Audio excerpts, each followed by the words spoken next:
Fala galera do canal do Medeiros, sejam muito bem-vindos a mais um vídeo aqui no YouTube pra gente falar sobre o nosso Botafogo. Meu nome é Matheus Medeiros, já peço para você se inscrever em nosso canal, ativar as notificações e ficar até o final deste vídeo. Muita informação do Botafogo e acabou agora há pouco, né? Peñarol e Flamengo empataram por 0 a 0 e o Peñarol está classificado para as semifinais da Libertadores da América. Será o adversário do Botafogo. Então, confrontos definidos. De um lado da chave, Atlético Mineiro e River Plate. Do outro lado da chave, Botafogo e Peñarol, né? Temos aí dois clubes brasileiros, um clube argentino e um clube uruguaio. O Flamengo ficou pelo caminho, perdeu em casa para o Peñarol por 1 a 0. Nesse segundo jogo, 0 a 0, segurou o resultado. O Peñarol, que nunca perdeu para o Flamengo na história da Libertadores e nunca tomou gol do Flamengo na história da Libertadores. Impressionante, cara. Impressionante. São 6 jogos, 4 vitórias do Peñarol, 2 empates, nenhum gol sofrido, né? E falando em nenhum gol sofrido, quero falar um pouquinho sobre esse time do Peñarol e o que eu observei aí, não só nesses 2 jogos contra o Flamengo, mas também eu assisti alguns jogos do Peñarol nessa Libertadores e eu trago algumas informações para vocês importantes. Todo mundo já deve ter percebido que é um time que é muito bem organizado pelo técnico Diego Aguirre, que já teve passagens aqui no Brasil pelo São Paulo, né?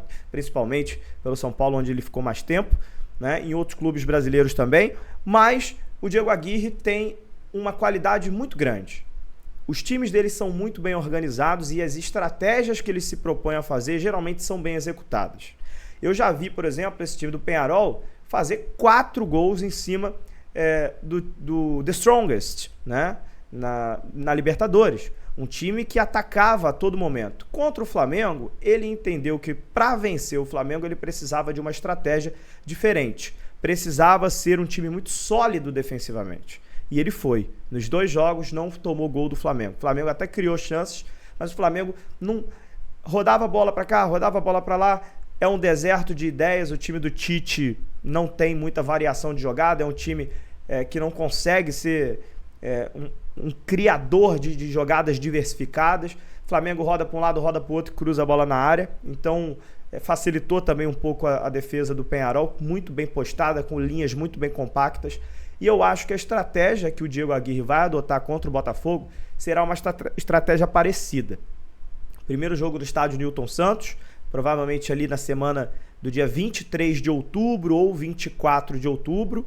E aí o segundo jogo no estádio Campeão del Siglo, né? Ou no dia 30 de outubro ou no dia 31 de outubro.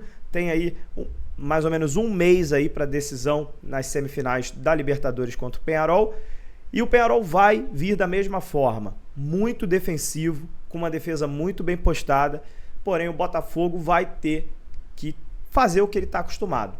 Soluções ofensivas, de jogadas com movimentos variados. Botafogo tem jogadas com o Almada, Botafogo tem jogadas com o Savarino, tem o Igor Jesus, que é muito importante no pivô, tem o Luiz Henrique no 1 contra 1, é muito difícil de pegar ele, tem o Marlon Freitas com aqueles cruzamentos que ele costuma fazer, pegando a zaga desprevenida, tem o homem surpresa, que às vezes sempre aparece, que é a passagem de um lateral, com o Alex Telles, ou então o próprio Vitinho. O Botafogo tem variação de jogada com o Arthur Jorge, é um ataque muito poderoso, e vai ser interessante de ver. Um ataque, talvez o ataque mais poderoso dessa Libertadores, contra uma defesa que se mostrou muito sólida, uma defesa do Peñarol que fez 2 jogos perfeitos contra o Flamengo, sem ser vazado, e que deve tentar adotar a mesma estratégia contra o Botafogo.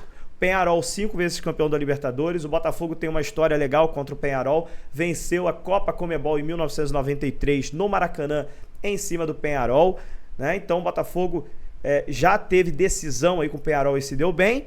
Os tempos eram outros. Hoje temos um cenário onde o Botafogo é sim favorito contra o Peñarol, mas tem que ter muito pezinho no chão, muita humildade e jogar bola.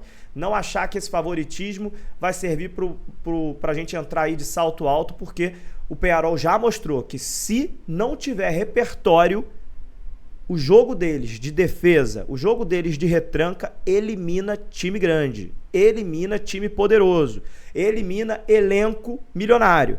Foi o que aconteceu agora com o Flamengo. Então, não podemos dar bobeira contra o Peñarol. Se realmente somos favoritos? Ok, concordo, também acho isso. Mas tem que pegar esse favoritismo, colocar dentro de campo e jogar bola, coisa que o time vem fazendo e a gente espera, torce muito para que continue fazendo e evoluindo cada vez mais. Tá bom? Esse é o cenário aí que eu vejo para o Botafogo contra o Peñarol, né?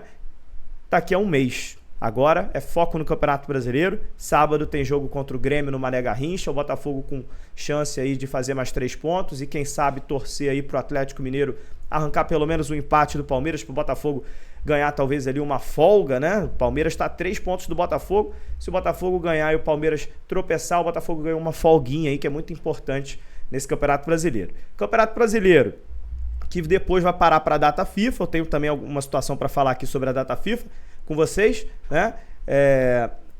O Botafogo vai pegar aí a equipe do Grêmio, né? Mando de campo do Botafogo, mas o jogo será em Brasília. Depois o Botafogo pega o Atlético Paranaense lá na Arena da Baixada, né? Um jogo sempre muito difícil lá contra o Atlético Paranaense. O Atlético Paranaense tá perdendo pro Racing, inclusive eu estava vendo essa partida, né? E o Atlético Paranaense não vem bem, teve troca de treinador agora, Lúcio Gonzalez assumindo, então dá para o Botafogo conseguir um bom resultado lá. Depois, parada para a data FIFA, 15 dias, o Botafogo deve perder alguns jogadores aí para as suas seleções, Luiz Henrique deve ser convocado e o Igor Jesus também deve ser convocado.